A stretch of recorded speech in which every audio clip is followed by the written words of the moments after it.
porque alguns dirigentes têm contratos individuais lá que ganham muito mais do que o Estado. E calculou uma vez quanto isso prejudica o povo moçambicano?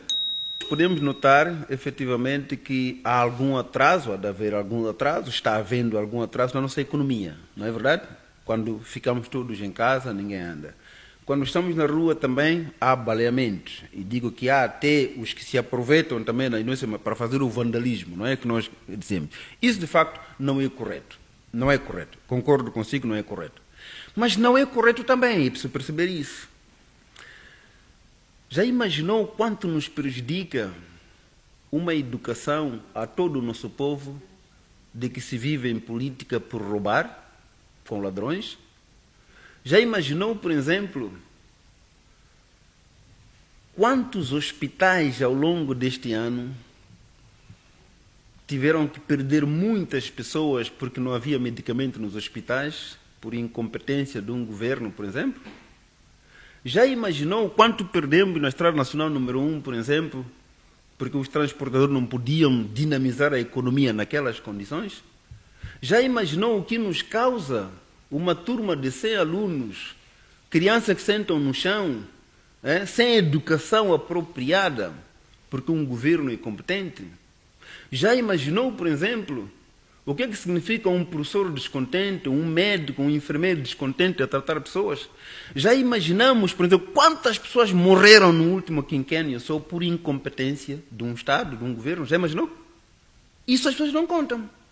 Já imaginou, por exemplo, a Sazolo, por exemplo, se tivesse mesmo, digamos, um acordo justo com Moçambique, quando estaria a desenvolver o nosso país, quantos hospitais estariam equipados? Digo, a Sazolo, podia ser outras multinacionais que andam nesse país. Já imaginou que às vezes nessas multinacionais não dão dinheiro ao povo moçambicano, ao Estado moçambicano, porque alguns dirigentes têm contratos individuais lá que ganham muito mais do que o Estado? E calculou uma vez quanto isso prejudica o povo moçambicano? O povo moçambicano, este país não seria pobre como está. Sim. Este país tem muita gente que vai guardando dinheiro lá fora, enquanto nós não temos condições aqui para poder andar. Estes aí é que estão a lutar, é que dão ordem de polícia para matar os que lutam para a sua justiça. Porque eles querem continuar a defender a sua economia. Há alguns que têm medo de que se entra um novo governo hoje, vai descobrir exatamente dossiês escondidos sobre os quais vivem bem em detrimento deste povo. Então, quando chega essa altura, preferem lançar tudo para que o poder não passe para... Nós vamos descobrir. Porque senão, alguns que hoje são aparentemente heróis, de hoje para amanhã ficam bandidos. E não querem isso. Então, quer dizer, aqui é preciso mesmo termos uma análise muito esclarecida, muito acadêmica, muito humanizada, para perceber que toda esta defesa, essa luta de defender, alguns estão cheios, têm muito dinheiro, mas continuam a defender, não é?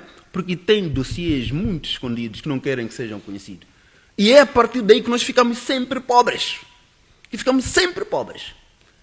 Ficar um quinquênio inteiro, todos que são formados não podem ter emprego, o Estado não pode empregar porque está em dívida, tanto dinheiro que se paga a dívida, nós estamos quase muito embaixo, na África Austral, só em termos de dívida comparativamente aos outros países, uma dívida que não beneficiou em termos de investimento ao país. Então, é isso que estão a defender eles, é isso que estão a defender. E nós temos que ficar a corroborar, a aceitar e não sei o quê, porque queremos levantar a mão, baleiam-nos, nos matam. É isso. Portanto, há muito mais gente a morrer. Mesmo esses polícias que estão aí.